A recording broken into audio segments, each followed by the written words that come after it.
Obsession's going to be talent every time. You got all the talent in the world, but are you obsessed? Is it all you ever think about? Let's face it, it's you against you out there. When you walk on that court, you have to think, I am the best guy out there. I don't care if LeBron's playing. So let me ask you again. Do you love this game? Yeah. Let's go. You just gotta go hard. I go the hardest. I bring the pain. Not what you used to. It's all part of the game. Yeah, I just gotta go hard. I just gotta go hard.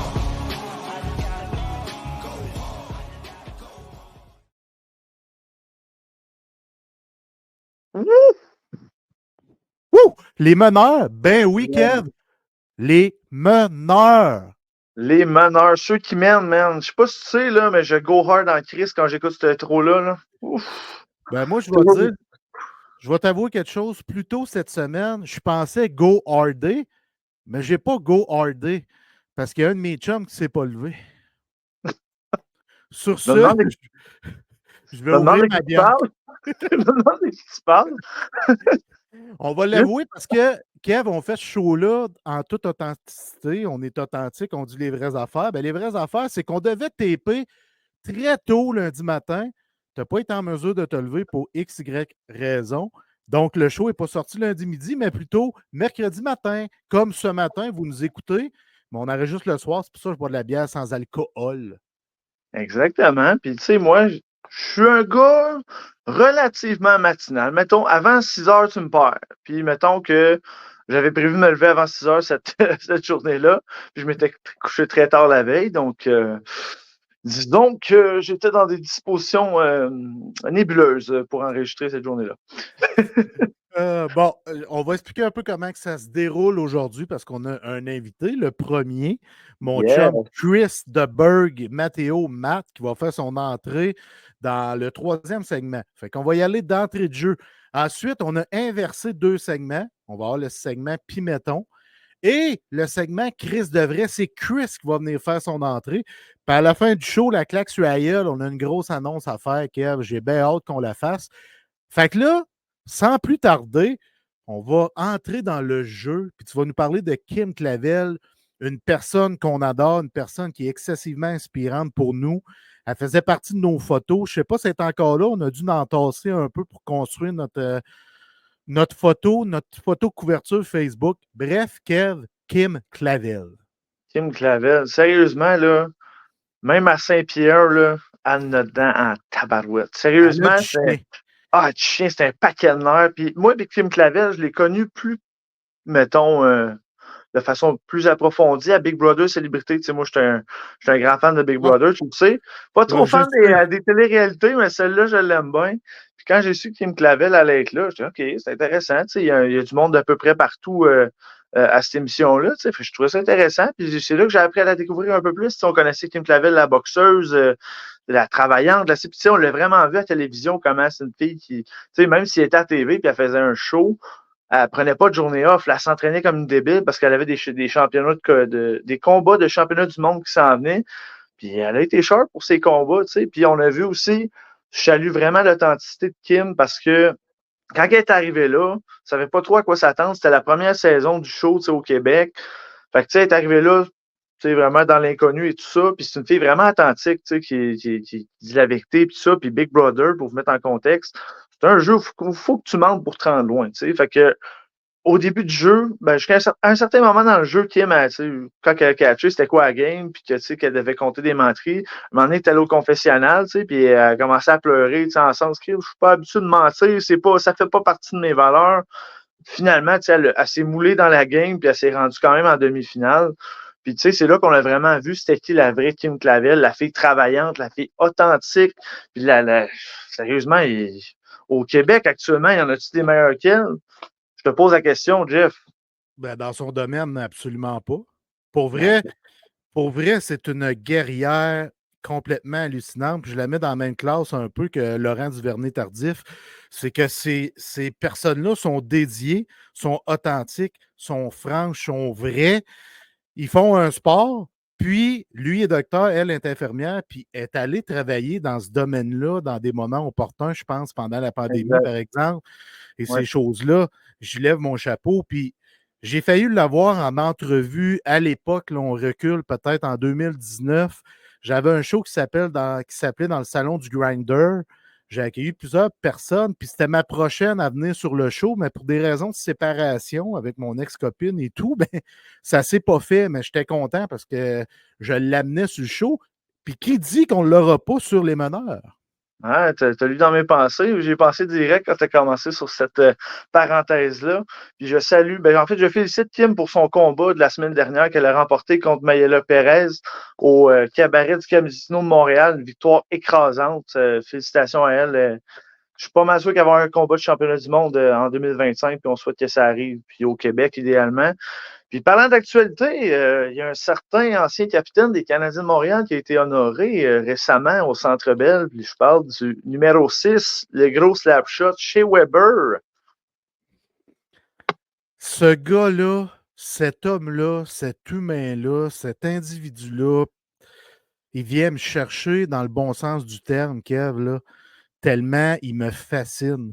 Moi, pour vrai, là, c'est le plus grand leader des 2 dernières décennies que j'ai pu voir de mes yeux et de suivre sa carrière. Tu sais, j'ai 43 ans, donc quand il est arrivé au sein de la Ligue nationale de hockey, j'étais dans la vingtaine. J'ai pu le voir tout le long de sa carrière, l'analyser, puis c'est devenu l'un de mes joueurs favoris ever. Parce que moi, je suis un passionné des grands leaderships comme chez Weber l'est. Donc, tu sais, il y a plusieurs histoires concernant chez Weber. Parce que, tu sais, nous, on le voit, pas tant volubile. On l'a vu lors de son discours quand le Canadien l'a honoré. C'est un petit discours, mais c'est un discours à la chez Weber. Ouais. Mais, tu sais, nous, on voit chez Weber timide, mais ce qu'on entend dans les coulisses, c'est que chez Weber, c'est un rassembleur de premier plan. Avec son équipe, lorsqu'il était avec le Canadien Montréal, aussitôt qu'il est arrivé, il a mis son empreinte. Ce qu'il faisait, je ne sais pas si on en a déjà parlé, il sortait sa poche pour aider les gens de l'équipement. Fait que là, d'autres joueurs se sont mis à faire ça. Il y en a un qui, ça y a pris du temps à le faire. Je nommerai pas son nom pour ne pas dire Jeff Petrie. Mais, je l'étudie. Oui. Mais, mais c'est une chose qui a amené chez le Canadien de Montréal, tu sais, cette attitude-là de vouloir aider son prochain, d'être là pour son prochain. Puis c'est un gars qui lisait bien ses coéquipiers. Il savait quand il fallait qu'il donne un coup de pied au cul, puis quand il fallait qu'il soit doux.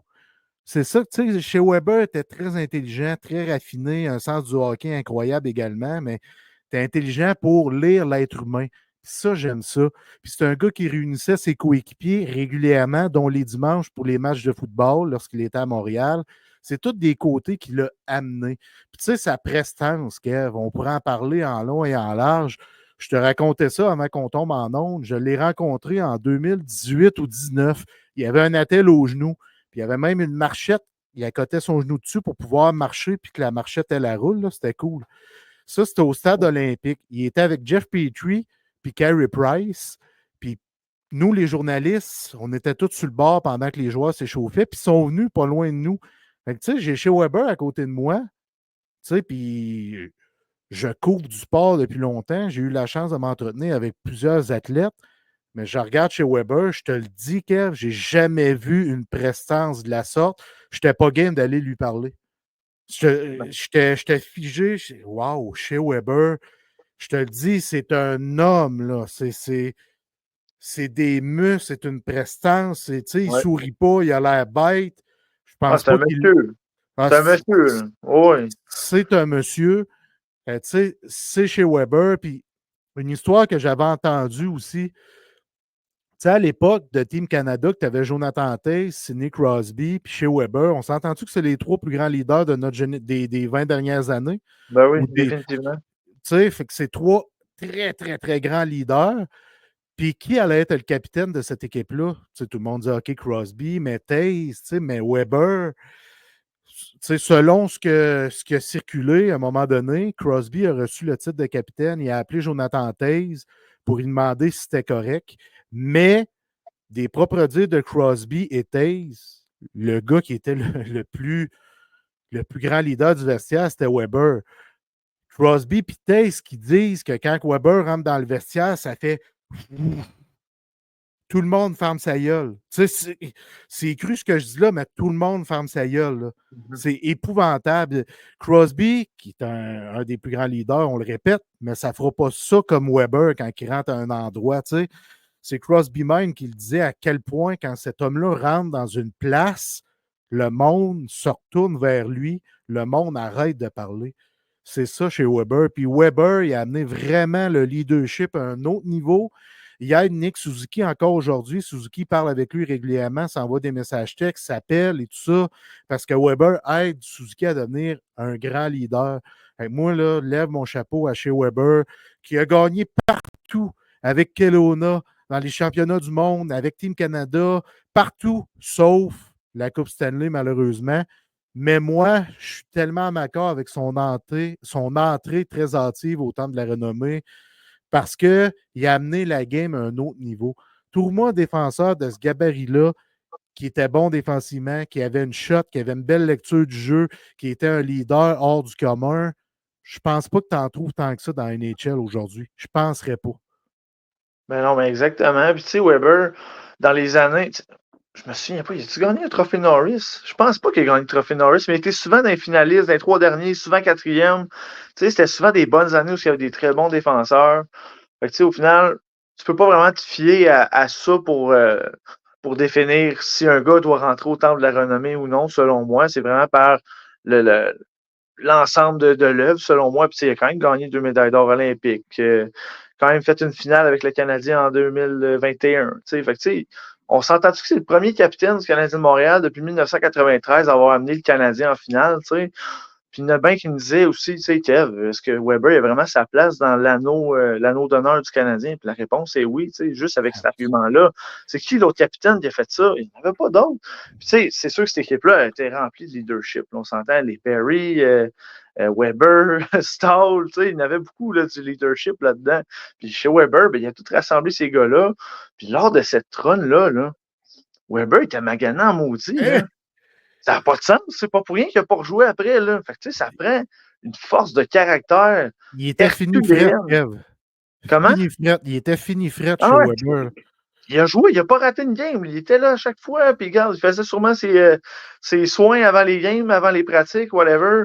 Puis, tu sais, il était là à chaque game. Là. Puis là, on a vu la réaction des joueurs quand le Canadien a perdu la finale. Ils sont tous allés vers chez Weber parce qu'ils savaient que c'était fini. T'sais.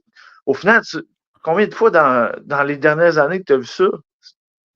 C'est jamais arrivé à part avec le Canadien. T'sais. Tout le monde le savait que c'était la fin pour chez Weber. Tout le monde était brisé. T'sais. Tout le monde avait le cœur brisé que leur capitaine ne puisse pas gagner. Puis Weber en aurait mérité une. Mais selon moi, son entrée au temple de la renommée, c'est totalement justifié. Puis, hey, je me souviens, je pense que c'est en 2010, il avait percé le filet, man, aux Jeux olympiques. Ah, ouais. Moi, je cherchais à rondelle, il avait scoré. Mais où la POC? Es-tu rentré? Il a défoncé le filet. C'est pas arrivé souvent, là. Les dernières années, c'est pas un défenseur et la garnotte qui transperce le filet. Non, chez Weber, là, c'est le leader ultime dans la Ligue nationale de hockey au cours des 20 dernières années. Je suis d'accord avec toi. Puis aussi, on va se poser la question, c'est qui a gagné la transaction Weber-Subban, d'après toi? Ben pour moi, je sais que je suis plate, je ne suis pas un fan de Subban. La réponse est facile. Le Canadien haut la main. Tu sais, Subban s'est même retiré. C'est-tu retiré avant ou en même temps que chez Weber? Puis il est plus jeune, il est 2 ou 3 ans plus jeune. C'est retiré très hâtivement en raison de blessures lui aussi, Piqué Subban, mais il a été échangé, puis échangé à nouveau parce qu'on a vu, oh, OK, c'est ça, Subban, ouais. Ouais, on va l'envoyer, on ne veut plus. Subban, finalement. Tu sais, on n'a jamais dit ça de chez Weber. Jamais, jamais, jamais, jamais, jamais. Là. Avec le Canadien de Montréal, Shea, c'était le capitaine, même quand Pacioretty était là. On a sorti Pacioretty à grand coup de pied au cul pour que ce soit Weber le capitaine. Fait que pour moi, c'est sûr que c'est le Canadien qui a remporté cette trade-là. Puis je ne suis pas fan de Piqué, mais je suis capable de dire qu'il a amené de belles choses. Il était électrisant. Tu payais pour aller voir Piqué. Ça, c'est vrai. Je vais y donner ce que je dois y donner, mais personnellement, je suis un grand fan de Weber, donc la réponse est facile pour moi. Ben, c'est sûr, tu regardes ça d'un point de vue partisan, tu sais, Weber, il va pas monter le puck d'un bout à Non, non, l'autre de la non. patinoire. Je me souviens, à un moment donné, il avait sorti du banc de punition pour aller marquer en échappé. Je pense que c'était contre les Rangers. En tout cas, tout le monde était comme, OK, genre, chez Weber, capable de faire ça. Mais bref, ça pour dire, d'un point de vue hockey, moi aussi, je suis d'accord chez Weber all the way. Selon moi, il y a encore un peu de chez Weber dans l'organisation, même actuellement. Il a formé les gens qui étaient avec lui à l'époque. Tu sais, Nick Suzuki ne serait pas le leader qu'il est aujourd'hui sans Shea Weber. Cole Caulfield n'aurait pas acquis une certaine maturité grâce à Shea Weber. Jake Evans aussi, qui était pas mal jeune lors de la finale.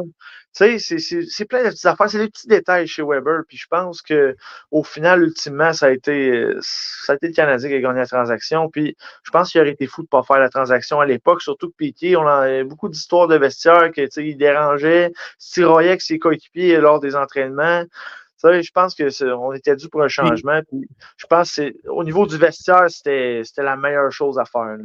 Tu sais, pour Chef Piqué, c'est pas des fables, les histoires d'adversaires, ce sont des faits. Là. Tu sais, à un moment donné, ça sort de plus en plus, puis ça l'a sorti, puis ça va continuer de sortir.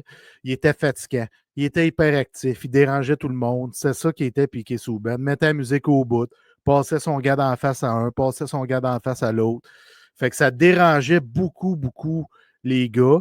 Fait que c'est qu'à un moment donné, c'est pour ça que le gars change de vestiaire. Les gens se tannent. Et c'est pas de mauvaise personne, hein? Honnêtement, c'est pas de mauvaise personne, Piqué Souban. C'est pas ça que je suis en train de dire, Kev, mais il était fatigant d'un vestiaire. Non, exactement. Puis, tu sais, souvent, il a amené tellement au hockey à Montréal. Puis au hockey en général, parce que beaucoup, je pense qu'il a tracé une ligne directive pour beaucoup de joueurs actuels dans la Ligue. Tu sais, Piqué il avait son style à lui. Tu sais, il a permis au hockey d'être un sport plus ouvert d'esprit, je te dirais. Fait que, tu sais, aujourd'hui, je pense qu'il a tracé une belle ligne directrice pour l'ouverture d'esprit et le hockey qu'on a aujourd'hui. Fait que, tu sais, il a fait des belles choses, mais quand même, chez Weber, all the way, selon moi. Là, Jeff, je veux que tu me parles. Là. Mettons, là, ton entrevue avec Éric Gagné, là, alias Game Over. Parle-moi de ça, s'il te plaît. Tu parles de mon entrevue, mais j'en ai eu 3 avec lui. Donc, tu parles de ma dernière, évidemment. Ma dernière qui a eu lieu la semaine passée en direct de la centrale du sport de l'Abitibi-Ouest. J'ai eu comme un glitch. Centrale du sport de l'Abitibi-Ouest qui appartient à un de mes chums, sa copine et un de leurs amis. Puis, c'est la première fois qu'on tente l'expérience de filmer en direct de la centrale, parce que la centrale, tu as 2 cages de frappeurs, tu as une glace synthétique, tu as un endroit où tu peux jouer au golf avec les gros écrans là, et tout ça. C'est crissement sharp. Tu as une petite place où tu peux aller magasiner du stock de baseball, beaucoup, puis un peu de stock de golf, mais tu as toutes les casquettes de toutes les équipes, des mitaines, du stock de catcher. Bref, je me suis dit, je vais aller m'installer là, ça va être sharp, ça va être beau, le décor en arrière avec les casquettes, les mythes. Effectivement, c'était très beau. Mais moi, je suis arrivé là 1h30 d'avance. Je disais à Max, je vais essayer d'arriver vers 7h15, 7h30. Je suis arrivé à 7h finalement parce que je me suis dit, le temps qu'on s'installe puis qu'on réussisse à. On voulait envoyer mon ordi dans la grosse télé, mais on ne voulait pas que ce soit Max qui le fasse avec son téléphone pour pas qu'il me prenne de jus puis que ça fuck un peu l'Internet avec Eric. Tu sais, c'est quoi l'Internet quand tu as trop de jus qui se prend? Le net, des fois, il coupe et il est plus lent. Fait qu'on ne voulait pas ça. On voulait vraiment amener mon écran dans la grosse écran. Fait que on a commencé par passer un fil HDMI dans le plafond pour venir le sortir dans l'endroit où j'étais. Ça s'est bien fait. Donc, on branche le fil HDMI, il ne fonctionne pas. Fait que là, qu'est-ce qu'on fait? Là, on réalise que, c'est vrai, on peut se brancher sans fil Wi-Fi. Fait qu'on allume, on réussit, on se branche Wi-Fi, je rentre dans la télé. Là, le problème, c'est que dans mon écran, ce qu'il voit, c'est vraiment ce que moi je vois. Fait que je ne pouvais pas travailler en ayant mes notes puis en ayant ma face à Eric et moi, parce que là, je sortais, j'allais voir mes notes, je revenais. Je ne sais pas si tu comprends ce que je veux dire. Fait que les gens arrêtaient de nous voir parce que j'allais voir mes notes. J'ai dit, crème, on ne peut pas faire ça de même. Fait qu'on a été 1 heure à gosser, à trouver une solution. On n'a pas été capable. Fait qu'on est obligé de le pousser à partir du cellulaire à Max quand il me veut apparaître sur Facebook en direct. Il a poussé ça dans la grosse télé. Ça a fait ce que ça devait faire, justement. Le net était plus lent. Fait qu'en partant, Eric, il est dans le salon, virtuel, puis il m'attend, tu sais. Fait que je pars le show, je pars l'intro. La première intro passe super bien.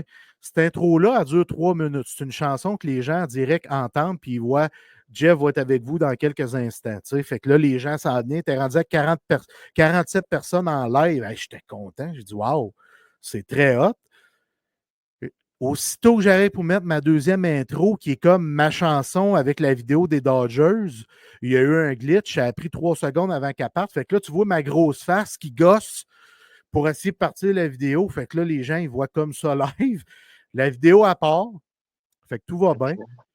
Je rentre Eric, parle avec Eric, mais là, son son est fucked up. Ce que je veux dire par là, c'est qu'on ne l'entend pas. J'ai Max qui s'en vient, puis je le vois du coin de l'œil. On n'entend pas bien Eric. Fait que moi, pendant le show, j'essaie de rentrer dans les paramètres pour aller lever le son de son mic parce que moi, j'ai un endroit où je peux le faire, mais je n'étais pas capable de le faire. Fait que tout le long, on n'entend presque pas Eric, sauf par petit bout où son son, il se met à être normal. Mais sinon, son son, on ne l'entend pas. Il faut l'écouter au bout. Fait que eux qui étaient devant la grosse écran, qui m'écoutaient live de la centrale du sport, il y avait une dizaine de personnes, ils ont été obligés de monter le son au bout. Fait que même si j'avais mes écouteurs, quand moi je parlais à 10 secondes d'intervalle, parce qu'il y a un délai de 10 secondes à peu près, là, je me rentendais. Il fallait que je me concentre, là, Kev. C'était incroyable. Là. Il y a des fois, moi je le sais, mais mettons, toi, tu écoutes le show, je ne pense pas que tu le vois, mais je le sais que j'ai perdu ce qu'Éric disait, qu'il fallait que je me retrouve, fallait que je retrouve mes repères à un moment donné. Là, fait que ça a été ça tout le long du show. Il fallait que je cherche mes repères. Puis, à un moment donné, on parlait d'un joueur, je pensais qu'Éric l'avait nommé, mais on ne l'avait pas nommé. Puis, fait que c'était pas clair de qui on parlait. Fait que je m'en suis pas rendu compte. Mais comme je te dis, j'étais tellement en train de trouver une solution, puis tout le temps me ramener avec le son qui était en arrière, que c'est ça que ça a fait. Puis à la fin, quand je mets mon outro pour sortir, qui est ma petite chanson pour sortir, ça n'a même pas marché. Fait que tu vois Eric, OK, bye, il part. Là, moi, je suis là. Merci, Eric. Pendant genre 10 secondes. Ah, fuck that, j'ai tout fermé. Fait qu'après le show, en dedans, j'étais un peu en crise.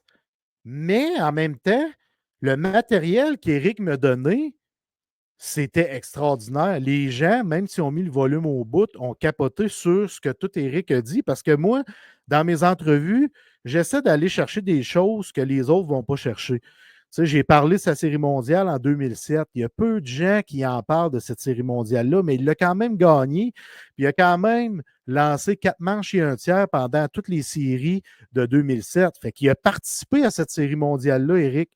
Fait que je suis venu en parler, puis je suis venu parler de certains des joueurs avec qui il a joué, dont Manny Ramirez, comment il était hors terrain. Fait qu'Éric a amené de super belles choses au sujet de Manny Ramirez, qui est vu comme un peu un extraterrestre.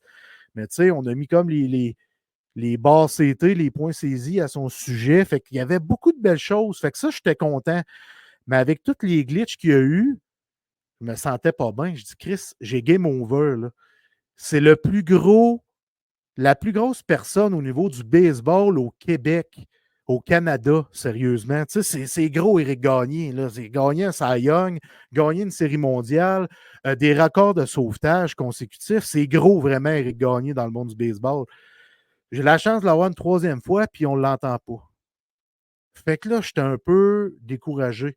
Mais il y a un de mes grands chums qui m'a comme ramené à l'ordre. Il s'appelle Kevin. Ah Ce ouais? gars-là, j'y raconte ça, puis il dit, Chris, le gros, tu l'as fini ton show. C'est une win, c'est une victoire. Wow, t'aurais pas abandonné, c'est tout ça là. Mais t'as tellement raison, là. J'ai réussi à faire le show, à rendre un produit, même s'il n'est pas super sa coche comme j'aime qu'il le soit. J'ai rendu le produit. L'entrevue est partout, elle se promène partout. Elle a été vue plus de 1000 fois. Fait que, tu sais, c'est extraordinaire, là. C'est une victoire que j'ai réussi là parce que j'ai affronté l'adversité au lieu de baisser les bras. Tu sais, souvent, on peut baisser les bras face à un obstacle. Ça m'est arrivé. Ça va m'arriver possiblement encore, mais là, tabarnak, je n'abandonnerai pas. Je vais continuer, je vais me focaliser sur Éric. Fuck mon son que j'entends en arrière, même si Éric n'est pas fort, on va réussir à amener un produit jusqu'au bout. On l'a eu. Fait que c'était tu sais, au début, je disais une petite victoire, mais une grosse victoire, sincèrement.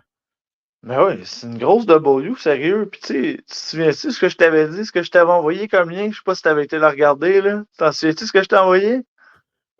Ben, je sais pas si. Non. Non? Je t'ai Non. envoyé la fameuse quote de Rocky Balboa. Ah oui, à son T'en fils. souviens? Ben oui. Oui, ça, c'est ma quote favorite de. Ah, mais les Ben oui. quotes de Rocky, là. Ah oui, puis Rocky dit à son gars, il dit, l'important, là, c'est pas le nombre de coups que tu vas donner, c'est le nombre de coups que tu reçois, puis continuer d'aller de l'avant malgré tout.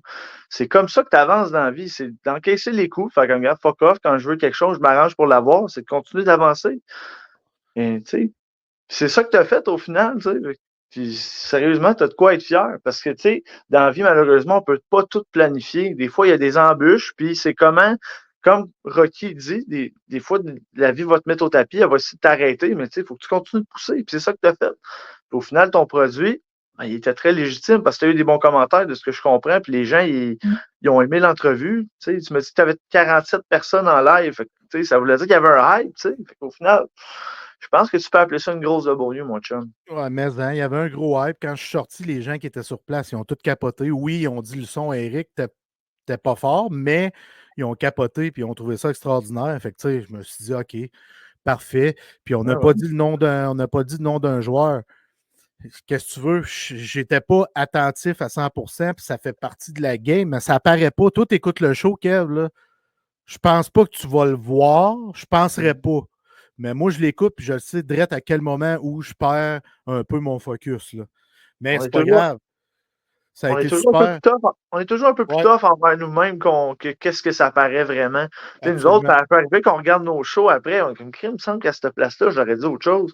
Mais la vérité, c'est que tu peux pas tout contrôler dans la vie. Il faut juste que tu go with the flow, comme on dit. Exactement.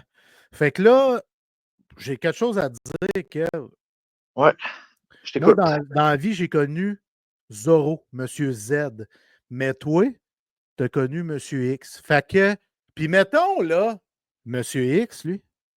Monsieur X, pour vous mettre en contexte, moi, j'ai eu un meilleur ami durant à peu près 10 ans.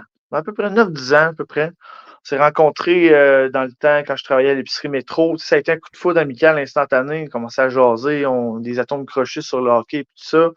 Et finalement, Monsieur X est devenu un très bon ami au fil du temps. On était littéralement devenus des inséparables, même un membre de la famille. Tu sais, vraiment, il connaissait. À chaque fois qu'il y avait des parties de famille dans la maison, temps des fêtes dans la maison, les anniversaires de mes enfants, il était là tout le temps. Tu sais. C'était genre un ami qui était tout le temps présent, qui, peu importe ce qu'il y avait, n'importe quelle heure, je l'appelais à 4 heures du matin, je disais, hey, j'ai besoin de telle affaire, il allait être là. C'était vraiment un ami dévoué. OK? Mais, comme tout être humain, tu sais, l'être humain va faire des choses bien, mais il va aussi faire. Malheureusement, il y a des défauts, l'être humain. Tu sais. Puis, Monsieur X avait des troubles, disons, au niveau de. Qu'est-ce que Excuse-moi, ça me fait rire, Monsieur X. Monsieur X? Aïe, aïe. Mais Monsieur X, il avait, il avait de la difficulté à dire la vérité. Tu sais, tout ce qu'il disait, c'était souvent des histoires tirées par les cheveux. J'ai longtemps spéculé, tu sais, je suis pas médecin, je poserai pas de diagnostic, mais j'ai longtemps pensé que c'était un mythomane, tu sais. Fait qu'il cachait beaucoup de choses. Souvent, t'apprenais des affaires, il une double personnalité quasiment, tu sais. Limite, des fois, j'apprenais des affaires, j'ai l'impression de pas le connaître, tu sais. C'était ce genre de personne-là, tu sais. Puis, j'ai souvent eu des doutes que, tu sais, au niveau, tu veux pas, moi, je pense qu'il y a une règle à pas franchir en amitié, surtout quand tu as un meilleur chum. Tu vas pas vers les ex de tes amis. OK? On s'entend là-dessus. Ça, c'est un On- poteau, un X, tu sais. À moins d'une permission spéciale, là, mais ça arrive très rarement ou whatever. En tout cas, tu comprends ce que je veux dire, là? Je Fait que, comprends absolument. exact. Fait que en 2022, non, 2023, début 2023, ça faisait pas longtemps que j'étais séparé de mon ex. OK? Tu sais, ça a été quelques mois rock'n'roll pour vous mettre en contexte, là. Début de l'année 2023, je viens de me séparer, tu sais, j'ai recommencé à, tu sais, j'étais un être humain, des fois, tu sais, je me sentais tout seul, tout ça, fait que je suis retourné texter une couple de mes ex dans ce temps-là. je reprends contact avec une ex, avec qui je m'étais bien entendu dans le temps, mais ça n'avait pas trop bien fini. On s'était fréquenté une couple de semaines, une couple de mois. Ça avait fini comme, tu sais, dans le temps, je n'étais pas branché. J'avais eu l'impression de la niaiser un peu. Fait que je l'avais retexté, on a repris contact, tout ça. Puis, by the way, Monsieur X, Monsieur X, après qu'on se soit séparés, il est venu me retexter, puis il m'a envoyé, il m'a proposé d'aller en date, tu sais. J'étais comme, OK, mais genre, t'es sûr que c'était comme pour une date? Elle me dit, oui, oui, tu sais, elle m'envoie un screenshot, une capture d'écran de la conversation qu'elle a eu avec, puis je suis comme, puis là, il a carrément dit, ah non, non, c'est correct, genre, Kev, il est d'accord avec ça, genre, c'est beau. Mais tu sais, moi, j'avais jamais donné mon consentement pour ça, tu sais, parce qu'elle y avait dit justement, tu sais, il me semble, entre meilleurs amis, ils avaient une règle, tu sais, pour les ex, que ce soit des blondes, des fréquentations, whatever, tu as une règle, tu sais. Elle dit, non, non, Kev est d'accord avec ça, là, non. Là, moi, je lis ça, tu sais, elle m'a envoyé ça, je suis comme, OK. Puis là, j'ai poussé un peu ma recherche FBI. J'ai retexté une deuxième ex, OK? Savoir, parce que moi, comme j'ai dit, j'ai souvent eu des doutes face à cet ami-là concernant son honnêteté. Ben, j'ai retexté une deuxième ex que j'avais des doutes que lui avait un œil sur cette fille-là aussi. La texte, je dis, hey, by the way, Monsieur X, tu sais, je savais que cette fille-là, dans le fond, il s'était déjà croisé sur un site de rencontre, puis que j'ai dit, tu sais, il me l'avait dit, j'étais comme, écoute, si vous vous datez, faites juste me le dire, puis ça va être correct, tu sais. Moi, je pense que tout dans la vie peut se parler, tant que ce soit dans la transparence, l'honnêteté, tu sais, puis je dis, regarde, si vous vous datez, j'aimerais ça savoir, si tu la vois, peu importe, tu sais, je pense que c'est une question de respect et de principe, tu es mon meilleur chum, tu sais. OK. Donc là, finalement, ça avait resté de même, tu sais. Puis là, c'est ça, la fois que je l'ai retexté, je reviens à mon histoire, je la texte, tu sais, je dis, ouais, Monsieur X, je sais que vous avez eu un match dans le temps, est-ce que vous vous êtes déjà vu, tu sais? Elle dit, ouais, un moment donné, il est venu chez nous, tu sais, puis il s'est passé des affaires, là, puis je le trouvais un peu intense, fait que j'ai dû le crisser dehors. OK. Ouais, elle me dit ça, là, je suis comme, OK, fait que là, ça fait comme 2 ex que je découvre de quoi. OK, continue les recherches FBI. Je texte une troisième ex. J'ai dit, une autre fille que je pensais qu'il y avait potentiellement un œil dessus. Je texte la fille. Je dis, Monsieur X, est-ce qu'il s'est déjà passé des affaires avec? Elle me dit non, pas concrètement, mais disons que dans le temps que moi plutôt on se fréquentait, je trouvais qu'il me regardait pas mal, tu sais, puis ça paraissait qu'il y avait un œil sur moi, tu sais. Fait que j'étais comme OK, fait que, tu sais, moi, le bozo, tu sais, j'ai pas vu ces choses-là, tu sais, j'avais des doutes, là, mais j'avais pas allumé. Fait que là, moi, j'apprends tout ça, là. 3 claques, ça y est, ça se passe dans la même journée, là, dans l'espace d'une heure et demie. Là, j'étais, tabarnak, qu'est-ce que je fais avec ça, tu sais? Puis en plus, tu sais, concernant d'autres histoires dans le passé, j'avais passé l'éponge pour beaucoup d'affaires, là, tu sais, concernant ces mensonges, puis tout ça. Je dis, qu'est-ce que je fais avec ça? Je pense que ça a été une des plus grandes décisions dans ma vie aussi, parce qu'on parle d'une relation amicale de 10 ans à peu près, là. Fait que là, j'ai traité ça un peu comme une relation amoureuse, parce que moi, selon moi, tous les types de relations, c'est la même affaire, tu sais, c'est juste à différents degrés. Fait que j'étais comme, qu'est-ce que je fais avec ça, tu sais? La vérité, c'est que faut que je me respecte là-dedans, tu sais. Puis là, je l'appelle, tu sais, évidemment, je suis en tabarnak, je dis, tu sais, j'étais vraiment de mauvaise humeur, là. Je dis, allô? Je dis, allô? Je dis, ouais, là, faut que tu t'en viennes à la maison, faut qu'on parle. Je dis, qu'est-ce qu'il y a, qu'est-ce qu'il y a? Il dit, non, je veux pas régler ça par téléphone. Fait que tu t'en viens à la maison, illico presto, faut que je te parle, tu sais. Fait qu'il me dit, ah, ben là, je peux pas, là, faudrait que tu m'en parles tout de suite par téléphone parce que je suis au travail, nanana. Fait que là, je shoot un char de marge. Je dis, ah ouais, telle personne, telle personne, telle personne, ça te rappelle-tu quelque chose? Là, un peu, il était tout mêlé, il perdait ses mots, puis là, c'est sûr, je l'ai pris au dépourvu, tu sais. Tu pognes un menteur la main dans le sac, puis il sait pas trop à quoi s'attendre, c'est sûr qu'il va un peu divaguer. Je sais pas de quoi tu parles, vraiment. Genre, ouais, ben c'est pas ça que telle personne m'a dit, hein. Fait que finalement, tu sais, on a une gang d'amis, nous autres, fait que, tu sais, à partir de ce moment-là, j'ai dû prendre une décision, je garde. On jouait dans la même équipe de hockey, puis on était dans le même groupe d'amis, fait que j'ai dit, garde, moi, je vais me retirer, je t'empêcherai pas d'être ami avec les autres. Moi, je vais me respecter là-dedans, je vais respecter mon bien-être. J'ai plus envie d'être avec, genre, une personne pas dire de ton espèce, là, mais quelqu'un qui me respecte pas, puis que, non, mais sérieux. Tu sais, si ton meilleur chum est capable de te faire ça, imagine ce que ton pire ennemi pourrait te faire, là, tu sais. Je suis comme, regarde, non, sais-tu quoi, je pense que je vais me retirer, puis je vais pas empêcher les autres d'être ton ami ou whatever. Puis, tu sais, moi, je vais me respecter là-dedans. Fait que là, finalement, mes autres amis, ils sont comme, ben non, Kev, ça n'a juste pas de sens. C'est pas toi qui es en tort, t'as pas à te retirer ou whatever. Mais finalement, tu sais, une chose en a amené une autre. Il a comme été tassé du groupe. Tu sais, c'était comme moi, son meilleur ami. Fait il était ami avec les autres aussi, mais c'était plus des connaissances puis des amis moins significatifs. Tu sais. Fait qu'au final, ça a été plus facile pour eux de le tasser. Mais moi, ça a été comme. C'est comme si je faisais un deuil d'une relation amoureuse. 10 ans avec la même personne, que vous voyez 4-5 fois semaine, vous faites tout ensemble. Ça a été un choc pour moi. T'sais. Puis je venais de me séparer en plus de la mère de mes enfants. Fait que, en l'espace de quelques mois, j'ai dû faire 2 gros deuils dans ma vie. Puis ça m'a juste permis de réaliser ma valeur en tant que personne, en tant qu'être humain, humblement, parce que je pense que dans la vie, c'est bon d'avoir des standards, puis d'avoir des. Comment dire, de se tenir avec du monde qui te rejoint. Moi, je me constate comme quelqu'un d'ambitieux, fonceur dans la vie. Lui, il l'était pas. Je le classe dans la catégorie des gens qui tirent vers le bas. C'est triste. Je pense pas que fondamentalement, c'est une mauvaise personne. Parce que je pense qu'une bonne personne peut prendre des très mauvaises décisions. C'est ça qui s'est passé. Mais malheureusement, ça me rejoignait plus. Fait qu'à partir de ce moment-là, je garde plus jamais. C'est sûr, dans la mesure du possible, tu peux jamais savoir ce qui va se passer dans la vie. Je vais établir des standards autant en amour qu'au niveau amical. Puis si ça clique pas, ça clique pas. Puis je veux dire, aujourd'hui, j'y ai pardonné et puis j'y en veux plus, mais je veux plus ce genre de personnes-là dans ma vie qui sont fake, qui s'inventent des vies. Moi, j'accepterai plus ça dans ma vie. Peu importe quel type de relation tu vas avoir avec moi, tu restes loin de moi. Là. Puis j'ai le radar allumé pour ces gens-là. Là, c'est pas trop long. Je peux savoir en quelques échanges quel type de personne qui était. Je veux pas dire que j'ai un don, là, mais j'ai le radar allumé. Comme Weber, tu lis bien l'être humain. Je pense que oui, sérieux. Puis ça me prend pas grand-chose. En quelques échanges capables de faire OK, nous autres, on va pouvoir être amis, nous autres, on ne pourra pas être amis. Fait que depuis cette histoire-là, j'ai comme fait, regarde, Kev, tu connais ta valeur en tant qu'être humain, puis jamais tu vas accepter moins que qu'est-ce que tu mérites. Fait que, tu sais, comme j'ai dit, c'est pas une mauvaise personne, mais des fois dans la vie, t'as pas le choix de tasser du monde pour ton bien-être. C'est ça qui est arrivé avec Monsieur X. J'adore cette histoire de Monsieur X, Kev. Encore une fois, un beau processus, un beau cheminement. C'est tout en ton honneur, mon chum.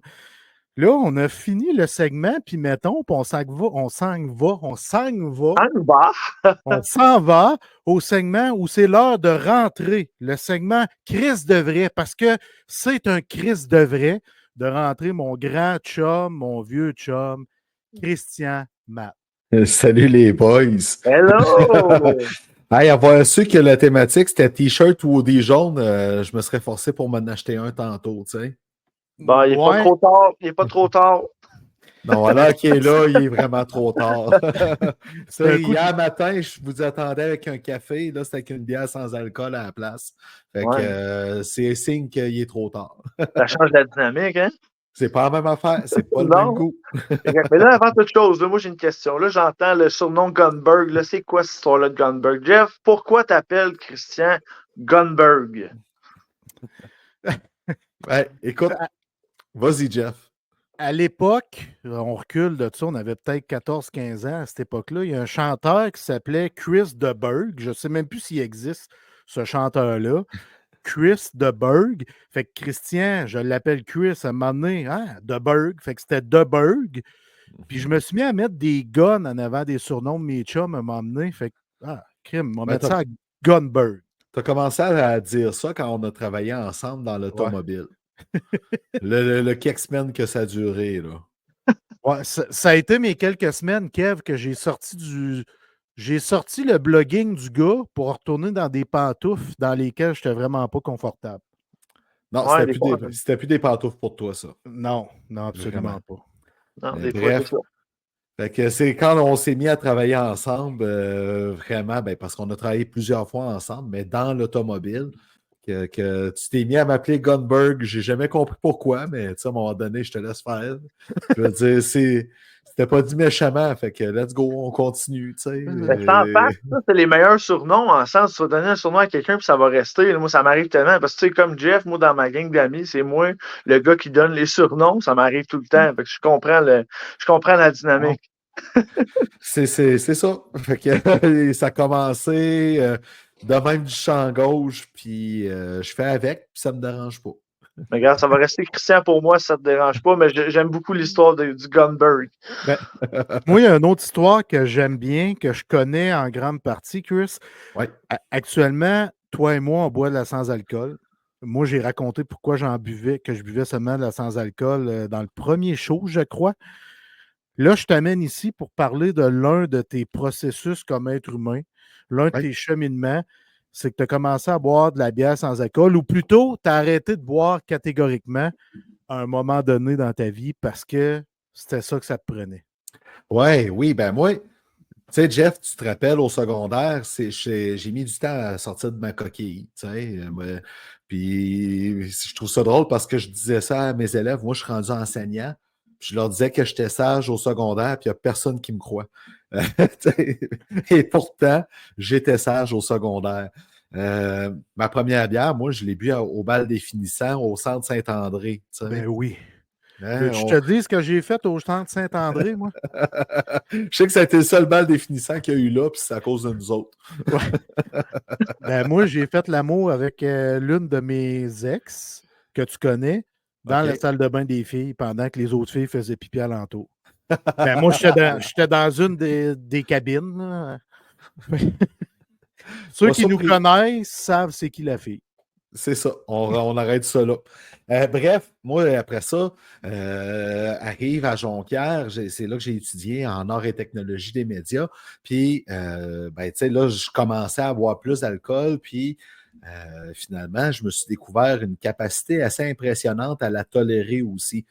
J'ai été malade une seule fois dans ma vie à Jonquière de l'alcool. Toute qu'une fois. J'ai perdu mes clés de ma chambre des résidences entre la craque et du plancher puis de l'ascenseur. Une histoire pas possible. Bref, fait que moi, j'avais pas de trouble avec l'alcool parce que je la tolérais. C'est même moi qu'on déléguait dans un concours de boissons. Tu sais, vous connaissez les 100 coups, le centurion? Non, ça me dit rien.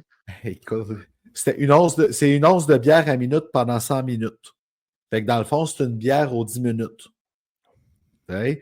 Puis je vais toujours me rappeler de cette fois-là, en deuxième année en ATM, qu'ils décident de faire ça comme concours de programme dans le bar Le Paradise. Puis il faut un délégué par classe, tout le monde se revient vers moi. Fait que, OK. Là, je me faisais... non, écoute, cette fois-là, là, c'est terrible. Là. Parce que là, ils me disent, OK, c'est 20$ l'inscription. Ben là, commande, là, vous allez tous me donner une pièce, là. Tu sais, je veux dire, vous m'avez délégué, je ne vais pas payer pour ça en plus. Tu sais. Arrive à ce bar-là, le Paradise, puis il y avait tu sais, tu avais le plancher de danse en arrière, il y avait des paliers. Tu sais, fait que nous autres, on était face au bar, il y avait le DJ. Fait qu'on était assis en gang, puis on nous amenait notre bière, puis je jasais avec le monde, puis c'est le fun. Puis à un moment donné, je regarde autour, je colique. Je sais pas, j'ai combien de bières de but. Puis tu sais, la règle, c'était tu te lèves, tu perds. Moi, ça allait bien, tu sais, tu t'en rends pas compte, tu jases avec le monde, c'est le fun. D'un coup, j'entends, vous êtes rendu à votre 117e coup. J'étais rendu à presque 12 bières en 2 heures. Puis je ne m'étais pas levé encore. Ouais. Puis finalement, j'avais une bonne capacité, puis finalement, je l'ai gagné, ce concours-là. Tu sais, au 128e, fait que j'ai bu pratiquement 13 bières en 2h10. Tu sais, puis après ça, j'ai continué le party, puis j'ai pas dormi à ma chambre aux résidences, puis j'ai jamais compris pourquoi une partie de la soirée avec raison, tu sais. Fait que j'avais une grosse capacité, puis malheureux, puis je peux dire heureusement dans certains cas, mais malheureusement aussi, parce qu'après ça, ben, quand tu tombes dans des problèmes, puis que tu bois pour oublier ces problèmes-là, ben, cette grosse capacité-là fait que tu peux en boire, en boire de la bière, là. Puis, à un moment donné, j'avais toujours senti que c'était là, mais j'avais toujours su éviter ça. T'sais? Puis, à un moment donné, il s'est passé un événement, puis là, j'ai tombé dedans. J'ai été un 4 ans à boire beaucoup, beaucoup, beaucoup, beaucoup. Là. Un mois tranquille, je pouvais aller vendre 17$ de bouteilles de bière quand il était à 500. Ça comptait pas qu'est-ce que je prenais de social ailleurs. T'sais. C'est là que ça vient quand même une bonne quantité d'alcool. Puis en plus, moment donné, je me suis comme rendu compte. J'ai commencé à avoir un doute qu'il fallait que je fasse de quoi quand je me suis rendu compte que je changeais de place à chaque mois pour pas qu'on me reconnaisse. C'est bol. T'as remarqué les red flags, là. Ouais. Puis finalement, j'ai rencontré quelqu'un qui. Puis, tu sais, cette personne-là m'a comme. Elle ne savait pas mon problème, c'est pas quelque chose que je parlais. Puis je me suis rendu compte que je n'étais pas une bonne personne parce que je trouvais que cette femme-là méritait quelqu'un qui n'avait pas un problème d'alcool. Fait que j'ai décidé de travailler sur moi, puis là, j'ai essayé de boire juste la fin de semaine, de juste boire quand j'étais avec du monde. Ça a été un processus d'une couple de semaines. Ça marchait fuck all. Ça marchait fuck all, puis c'était pas rare les fois là, que j'arrivais. Là, moi, j'avais une job, j'avais beaucoup de réunions sur le matin. Puis, tu sais, des fois là, que je me couchais à 1h du matin avec 7, 8, 9, 10 bières dans le corps. Puis je me relevais à 6 pour aller à ma réunion à 7 heures du matin. Je mettais énormément d'énergie pour cacher ça, puis je le cachais. C'est ça le pire, c'est que je le cachais. Tu sais, les gens, là, ouais, ils s'en apercevaient pas là, que j'étais vraiment hangover. Là. Fait que moi, j'arrivais, puis je faisais ma journée, puis des heures supplémentaires, puis je roulais, puis je roulais. Mais c'est ça. Puis finalement, il y a un soir que j'ai vraiment pogné mon fond, puis j'ai fait « Ah fuck, non, ça marche vraiment plus. » Puis, je sais pas si tu as connu ça, Kev, MSN Messenger. Ben oui. Bon, Ben OK, oui. parfait. Juste au cas où. Ben, Fait que, la différence, c'est que nous autres, on avait dans vingtaine, lui, il avait dans dizaine. ouais, c'est ça. Ah, ouais. Fait que c'est ça. Ça faisait partie de Ouais. notre vie depuis plus longtemps. Puis, il y a ma chum Valérie Lemay. Elle, on s'est connus. Écoute, Chris, juste pour donner une idée, dans mon pic, Valérie, heureusement que ce n'est pas une femme qui se fie à la première impression. Je ne sais pas si je te l'ai déjà compté, Jeff, mais bref. On a des amis en commun. Moi, j'habite à Palmaral à ce moment-là. Puis, on organise un voyage de l'Abitibi-Ouest vers Amos pour aller voir un show avec Carquois, Malajube au centre sportif à Amos. C'est au mois de décembre. C'est dans le temps des fêtes. Puis on part là, puis notre chum, on a un autobus, on est une gang, tu sais. Puis en revenant, il y a Valérie qui est en avant de moi, et puis moi, je suis chaud raide, puis j'essaie de parler avec. J'étais désagréable, semble-t-il. Je suis sûr que j'étais désagréable. Tu l'as à jeun, imagine-toi. Ben, c'est ça, tu sais, l'écoute, c'était 3 fois pire. Fait que bref, à un moment donné, moi, j'étais impliqué sur le forum jeunesse de la BTB-Témiscamingue, puis une des employées, elle change pour une autre job dans le même organisme. Puis elle me dit « Ah, tu vas voir, ça va cliquer, toi, avec cette personne-là. Une rousse, super brillante, le fun, tout. Valérie. » Fait que la première rencontre qu'on a au forum, je la regarde puis je me dis « Calique, elle me dit de quoi? » Ben oui. C'est déjà bon qu'elle me disait de quoi, Calique. Fait qu'on jase un peu plus tard, puis c'est ça, elle se rappelait de moi. Fait que Chris. Fait que finalement, on a développé une super amitié, une super complicité, là, vraiment de même. Autant au forum qu'en dehors de tout ça, ça a été super cool. Et le 21 janvier 2009, il est 10 h du soir, je ne sais plus quoi, je me sens vraiment pas bien. Elle m'écrit sur Messenger, puis comment ça va? Ben, je dis, ça va vraiment pas. Puis toi, elle dit, ben moi non plus. Puis elle m'appelle, elle dit, qu'est-ce qui se passe? Ben, je calique, je suis alcoolique, il faut que j'arrête de boire. Puis je pars à brailler. Puis là, écoute, elle ne s'attendait pas à ça, là, tu sais, c'est clair, là. Fait que, elle part en pyjama, les cheveux trempent dans tempête de neige à 10 h le soir. Puis moi, j'avais un chalet habitable à l'année dans le bois, là, tu sais, dans le bois, oui, là, mais sur le bord d'un lac. Elle a fait 20 minutes de route chez nous pour venir me voir. Puis vraiment jaser avec moi, puis parler de tout ça, puis vraiment, tu sais, faire un genre de portrait, me consoler, me rassurer, là, c'est un gros move, là, faire ça. Puis ça, en 2009, tu sais, j'avais 27 à ce moment-là, tu sais, quand c'est arrivé. Tu sais, un gars de 27 ans, en Abitibi-Témiscamingue, qui arrête de boire, qui décide de faire ça, c'était pas commun, là. Tu sais, même parler de ça, c'était pas commun, là, de la sobriété à ce moment-là. Fait que, tu sais, Parle de ça. Le lendemain, je rencontre mon boss qui est un grand chum, Martin Veilleux. J'ai dit ça.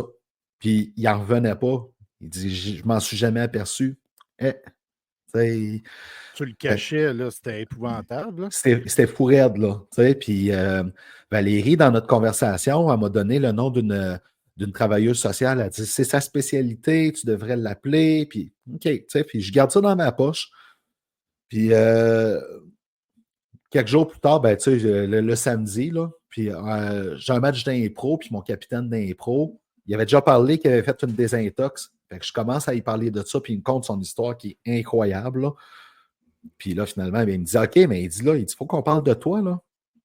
Qu'est-ce que tu vas faire? Ben, il dit, pourquoi? Puis OK, on jase de ça, puis tu comprends pas non plus, là, ces affaires-là. Puis il me dit, qu'est-ce que tu vas faire à cet âge? Ben, Valérie m'a donné le numéro d'une travailleuse sociale. Je sais pas si je vais appeler. Ça, c'est la pire affaire que tu peux pas faire. Faut que tu appelles, faut que tu prennes le rendez-vous, puis faut que tu creuses pourquoi tu bois, parce que c'est ça le plus important. Fait que dans un gars qui a fait une désintox de 6 mois, j'ai fait oui, parfait. Puis il avait raison. Il avait vraiment raison, mais tu sais, là, c'était tout tu sais, il y a un processus derrière tout ça, là. Tu sais, il y a quelques personnes qui le savaient, ma famille, du coup, chez maman, je les ai annoncé tellement tout croche, tu sais. Il habitait à 1 kilomètre de chez nous, puis le dimanche, la tradition, j'allais souper chez eux, on écoutait tout le monde en parle, puis après ça, c'était notre rendez-vous hebdomadaire. Puis juste avant la fin d'une annonce, je les ai dit, bon, ben en passant, je suis alcoolique, il faut que j'arrête de boire. À la Christiana, pareil. C'est punché, hein? C'est punché. Ça manquait de délicatesse un peu. Un punch, tu le vois pas venir. Fait que, ça, c'était très punché. Puis finalement, ben, après ça, à la pause, on en a parlé, tout ça. Puis ce qui était le fun, c'est qu'il était proche aussi. Fait que dans tout le processus, on se voyait. Puis des fois, il voyait que je filais tout croche, mais il ne m'achalait pas avec ça. Il attendait que j'en parle. Ma mère me serrait fort dans ses bras à chaque fois. C'était vraiment incroyable. Puis il y a eu le travail avec la travailleuse sociale, évidemment, Marie, qui a été incroyable avec moi. Tu sais, c'est pas parce que tu consultes avec quelqu'un que ça va fonctionner, hein? Puis ça se peut que tu n'aies pas d'atome crochu puis que cette personne-là ne pèse pas ses bons boutons avec toi parce que ça ne clique pas. Ça arrive, puis c'est correct, tu sais. Mais elle, ça a cliqué. Puis je vais toujours me rappeler, on arrive à mi-février, fait 3 semaines, puis ça va vraiment pas, mes affaires. Je file pas. Puis j'arrive avec elle, puis elle me dit comment ça va? Je ne sais pas. Je dis calique, je mets 2 fois plus d'énergie, puis je fais la moitié de ce que je faisais en temps normal. Elle dit ben c'est normal. Elle dit c'est ton corps qui dit tu as trop abusé. Là, ton corps se remet à un niveau normal. Elle dit c'est correct, tu sais. Et là, moi, je fais continuer. On a eu la discussion, puis juste de normaliser ça, ça fait ah! Bon, donc, on continue à jaser. Puis moi, j'ai remplacé ça, oui, par la bière sans alcool. Il y en a que ça ne fonctionne pas, faire ça. Moi, ça fonctionne. Puis beaucoup la nourriture, puis me faire plaisir, ces choses-là. J'arrive de ce rencontre-là après, puis mon boss, il dit ouais, Martin, il dit toi, ça va pas, hein? Je dis non, cette semaine, c'est dur. Puis on jase un peu. Il dit là, t'es rendu où dans telle affaire? Puis on fait le tour de mes dossiers, puis je m'en rends pas compte, tu sais, qu'on est là-dedans dans la conversation. Puis d'un coup, il me regarde, il dit bon, ben, il dit, je regardais tantôt, puis tu as 98 heures accumulées. Il dit, t'es en avance dans tout. Fait qu'il dit, on se voit la semaine prochaine. Il dit, va te reposer. On était le mardi midi. Fait que, quand tu as un filet de sécurité de même autour de toi, ça facilite bien des affaires. Fait que toi, Chris, à l'époque où tu buvais tous les jours. Pratiquement. Pratiquement. Puis mettons, tu sais, j'ai jamais été alcoolique.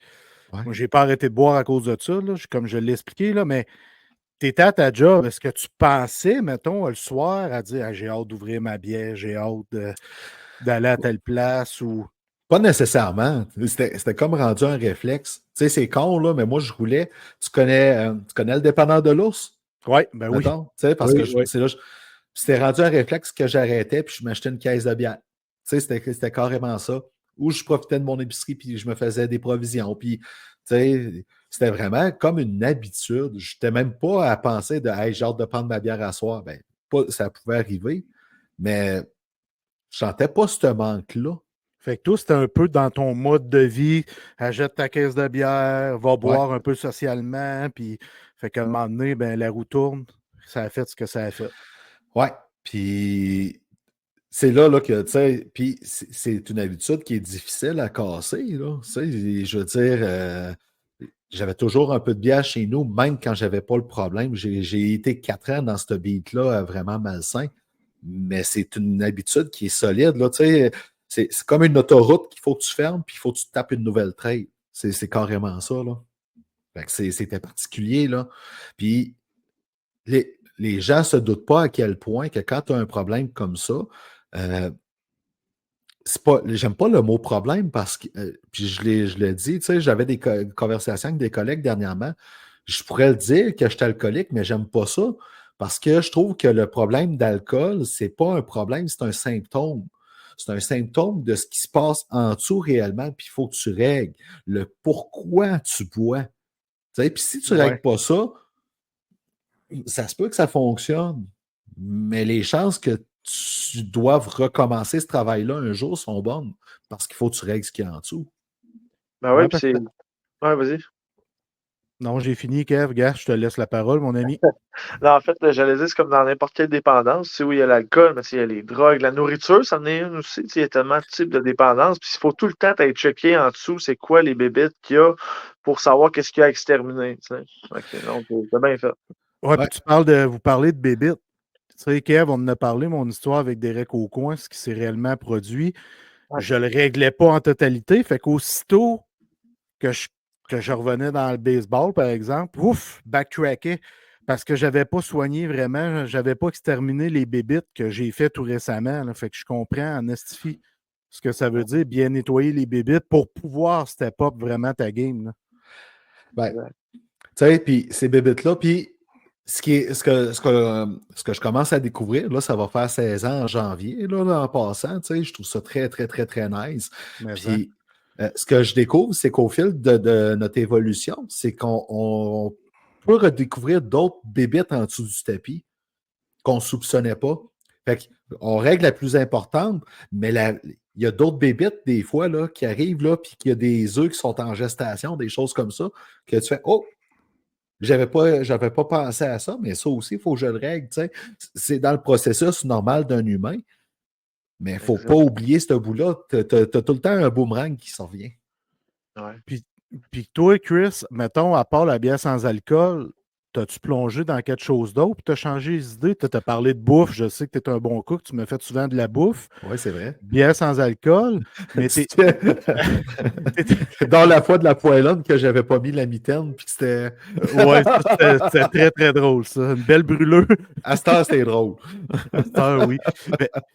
L'improvisation, as-tu pris une place parce que t'es un gars d'improvisation, Ouais. t'es arbitre aujourd'hui, mais as-tu pris plus de place parce que t'en faisais quand tu buvais, là? En fait, j'ai commencé l'impro la même année que j'ai arrêté de boire. OK. Tu sais,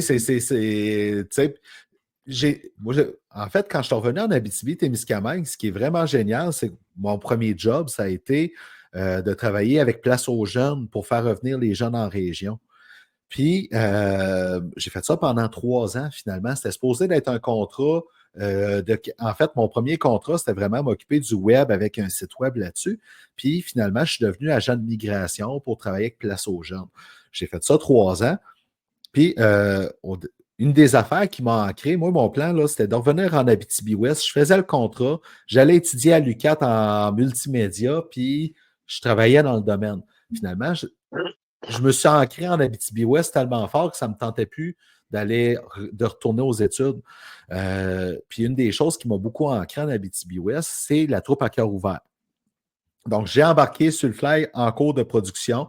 Il y a un gars qui a lâché. J'étais disponible, gros timing, j'ai embarqué là-dedans, j'ai fait la mélodie du bonheur.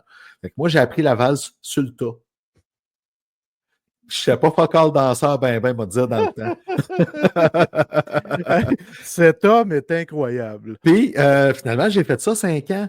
L'année d'après, ça a été le Roi Lion, qui a été une année complètement coup de cœur.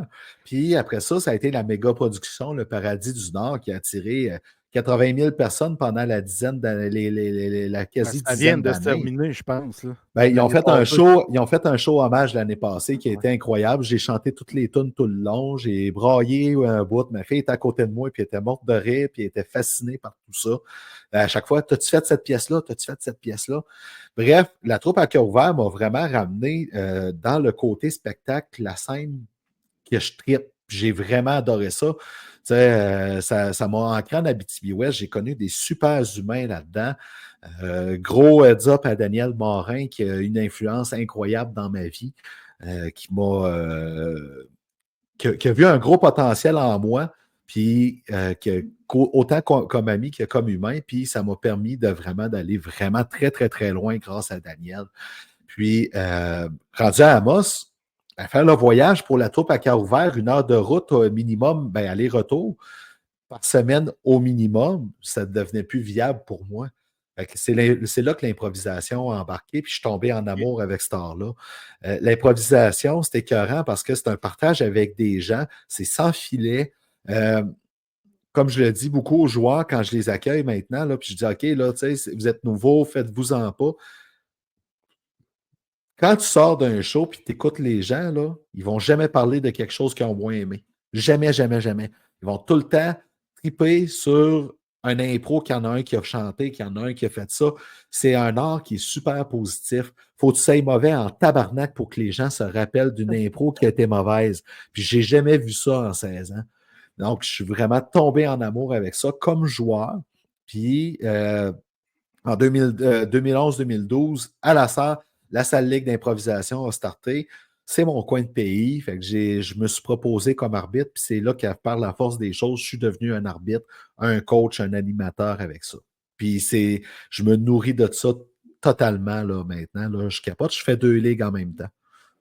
Moi, là, ce qui me fascine de ton histoire, Chris, c'est que tu disais que tu as arrêté de boire la même année que tu as commencé l'impro. Tu sais, des fois, quand tu fermes une porte dans la vie, ben, il y en a une autre qui s'ouvre. Tu sais, je pense que c'est ça qui ressort beaucoup de cette histoire-là. Ça vient me frapper. Tu sais, des fois, tu as peur de faire le pas, de faire comme crime, j'y vais-tu, j'y vais pas, je le fais-tu. Au final, des fois, prendre des décisions qui sont difficiles, plus ardues, qu'il faut aller jouer dans les coins un petit peu plus. Un peu plus tough, tu sais, ben, des fois, ça amène à des destinations que tu n'aurais jamais pensé aller. Là, puis aujourd'hui, tu tripes de l'improvisation. En lien avec ce que tu disais tantôt, c'est dans le même genre, tu sais. Puis, tu sais, l'humain, c'est pas tout le temps beau, là. Hein? Mais on sous-estime beaucoup que quand on fait le bon nous revient. Puis ça, c'est quelque chose qu'on sous-estime énormément dans la vie. Des fois. C'est dur de se lancer dans le vide. Tu sais, c'est dur de se lancer dans le vide pour arrêter de boire, pour mettre fin à des amitiés. Moi aussi, il y a des gens qui, par la force des choses, des fois, parce que c'est dur de suivre tout le monde dans la vie aussi, puis ça va vite. Mais j'avais des personnes qui étaient un peu plus toxiques dans mon entourage, qui profitaient du fait que je suis quelqu'un qui est bon puis qui aime aider. Mais ça me tirait vers le bas, ces affaires-là. Fait que, par la force des choses, tout ça, ça s'est tassé aussi. Puis j'ai pu m'en venir focus dans ma track à moi, qui change tout le temps parce qu'une track, c'est faite pour être changée dans la vie. Puis ça, c'est l'évolution. C'est l'évolution. Ah oui, c'est fou, là. Tu sais, par la force des choses, je suis retourné à un moment donné dans le journalisme un peu. J'ai travaillé à la Chambre de commerce à Rouyn-Noranda où j'ai fait des tonnes d'événements incroyables. Puis j'ai eu une expérience de vie vraiment, ça m'a poussé très loin sur le plan personnel et professionnel. Là. Tu sais, j'en ai eu des défis challengeants. Tu sais, à un moment donné, on a accueilli Pauline Marois quelques mois après l'attentat au Métropolis. Ouais. Gérer la logistique là, d'une première ministre en fonction, là, qui a eu un attentat là, avec l'ASQ puis tout le kit, je peux vous le dire, là, il y en a du détail. Là. Tout ça m'a mené finalement vers la vente automobile, que si quelqu'un m'avait dit un jour que je ferais ça, il n'y a personne qui m'aurait cru, puis je ne l'aurais pas cru moi-même. Puis Regarde, finalement, je me suis relancé dans le vide dans l'enseignement, puis là, j'ai trouvé mon X. Fait que c'est dur de se lancer dans le vide, gang, mais Colin, que ça vaut la peine quand tu t'écoutes. Là, je t'écoutais parler, puis... T'as plein de questions. Non, j'ai une chose qui a popé dans ma tête. J'ai eu un enseignement au moment donné, peut-être en 2007-2008. Mon boss me dit, Drew, passe au Tim Hortons, puis paye le café ou le repas à celui qui est en arrière. Tu vois, ça va te donner du gaz. Là. Oui, j'ai déjà fait ça aussi. Ouais, ça, puis ça, je le fais quand même régulièrement. C'est vrai que ça donne du gaz. Tu crées une bonne action, fait que dans ta journée, il y a des belles choses qui vont se créer.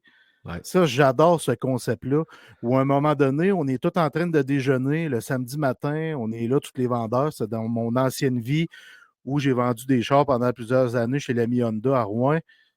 Mon boss qui dit, je te mets au défi d'aller saluer tout le monde puis de serrer la main à tout le monde dans le restaurant. Ça, c'était le genre de défi que Pierre me donnait que tu m'as le faire voir. Puis ça donnait du gaz pour de vrai. Fait qu'à chaque fois, mon gros Christ, t'avais encore raison. Puis je dis ça gentiment quand je dis mon gros Christ. T'avais encore, j'y parlerais de même pour vrai à Pierre. T'avais encore raison, là, parce que c'est vrai ce qu'il m'enseigne, c'est vrai ce que ça crée. Tu sais, t'allais te serrer la main à tout le monde. Ça m'a donné de l'énergie parce que le monde trouvait ça drôle. Le monde était sharp. Ça a donné du gaz à eux autres. Ça m'en a donné. On arrive ce samedi-là, je me souviens, je pense que j'ai vendu 4 chars. Fait que tu sais, c'est pas pour rien là, que ça se crée de même. Là. T'es sharp. Fait que c'est sûr que tu vas vendre des chars. Là. Ah oui. Fait que... T'as fait du François Gendron. Tu sais, François, là, en campagne, là, je sais pas si tu l'as déjà vu, là, mais moi, je l'ai suivi une fois, là, puis tu sais, tu vas dans une résidence pour personnes âgées, un restaurant, puis qui s'en va même serrer la main du laveur de vaisselle à l'arrière, là. Tu sais, oh oui, oh oui. Il oubliait personne. Personne. C'est Frankie. Incroyable. Ça, là, c'est quelqu'un que vous devriez accueillir un jour. Vous capoteriez.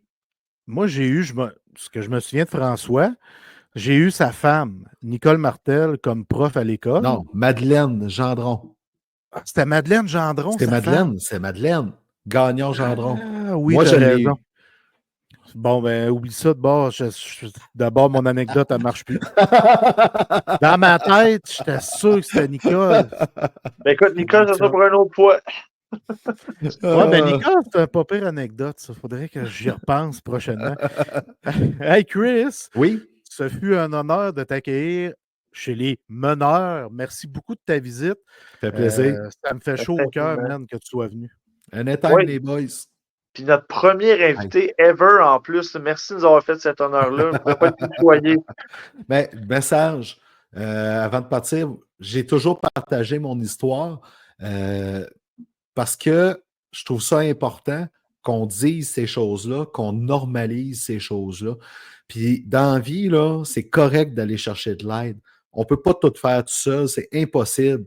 Puis à un moment donné, là, c'est pas con de se sentir mal. C'est pas con d'aller chercher ce qu'il faut pour qu'on soit bien. Puis surtout, ça vaut la peine.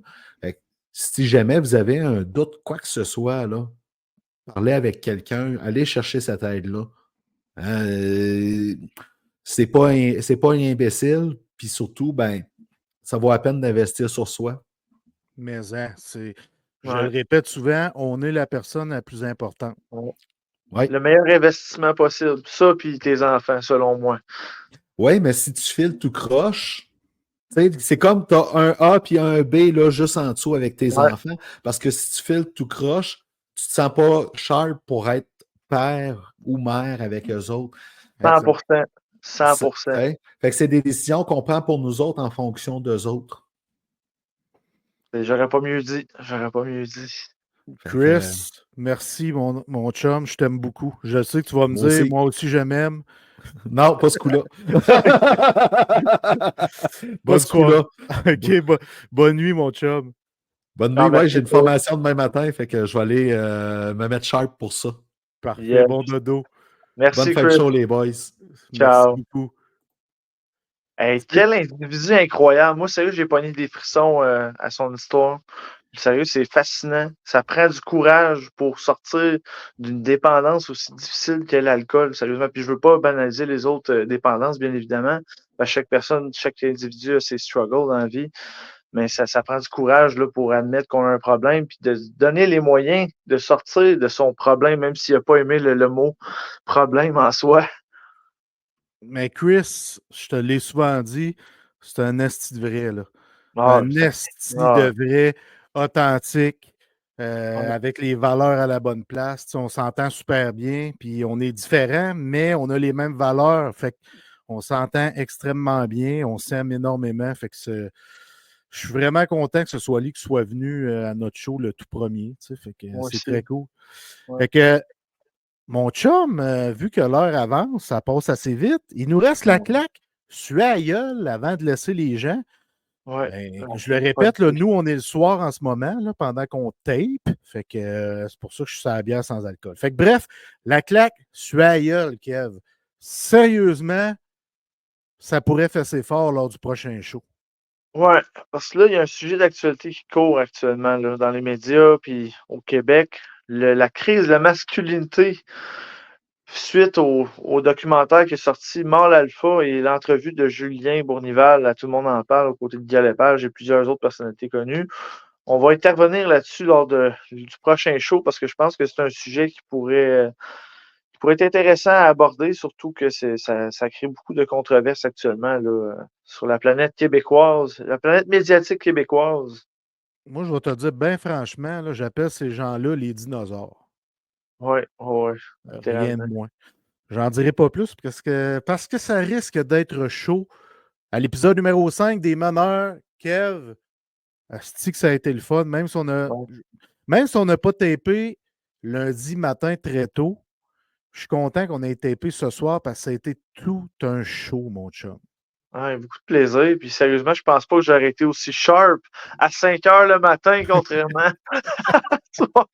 Fait que non, ça a été une bonne chose. Tu sais, des fois dans la vie, comme je disais tantôt, tu peux pas tout planifier. Des fois, il y a des imprévus. Il faut que tu continues d'avancer tout en mangeant les coups. Fait que c'est ça. Là, on se voit la semaine prochaine, mon grand chum. Puis merci infiniment pour ce show qui fait extraordinaire. Puis merci encore à Christian pour sa présence. Merci à nos auditeurs, nos abonnés qui nous écoutent en grand nombre, puis on vous dit à la prochaine. Peace. Merci.